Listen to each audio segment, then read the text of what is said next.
can't my tortoise. Yep, took me about 2 tries to figure out the proper way to drink from this. First time, I drank from this way, I wore my tea. Second time, I learned to drink from the corner. Go common sense. It's a lovely mug my boyfriend got for me. Also, don't mind the lovely outfit. It's a little breezy out there and I'm going to cut grass again. I'm hoping to keep the grass out of the clothing this time, hence the beautiful turtleneck. Anyway, this week I read The Horse's Boy. This is the 3rd novel in the C.S. Lewis Chronicles of Narnia, and at first, you know what, I really didn't like it. It was just kind of a slower pace, and you didn't really hear much about Susan or Peter or Edmund or Lucy. And the Chronicles of Narnia, coming from a kid's point of view, it's all about those ones. Lion, Witch, and the Wardrobe. Like, that's what it is. But then, after reading it, you realize it's not all about them. It's about Narnia. They just have a big part in Narnia. Regardless of that point, I did enjoy it after a bit. The first little while, I was kind of like, eh.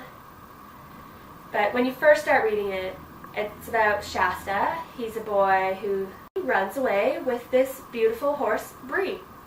And little to his knowledge, Bree is a talking horse. So they are heading up north over the mountains to Narnia. And along their way, they meet up with Erebus and her horse Hwin, who are also on their way to Narnia. And Hwin is another talking horse. So I really like that.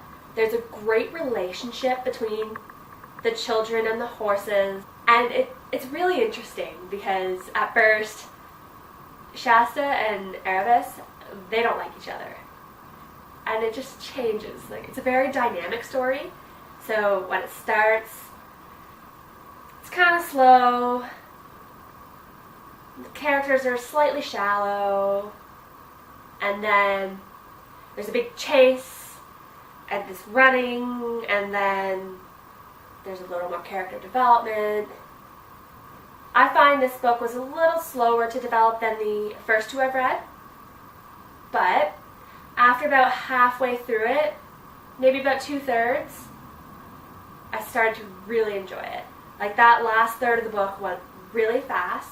It was full of action, and I really liked the way it turned out. And I have to say, Aslan is a badass. I'm a cat lover, so that makes him extra awesome because he's a big old kitty. But regardless of that point, I really like the part that Aslan plays in this book. You learn how just he is and how really fair he is. And just the level of magic and sorcery and power in this book, very imaginative. And I really like it. And I love how, in the ending, Shasta's really not who we thought he was. Which, partway through, it's kind of a obvious thing, but it still is a little bit of a surprise. And I like it. And with that, I have to go cut the lawn. I'm hoping I don't get completely covered today. So enjoy your weekend, and happy reading!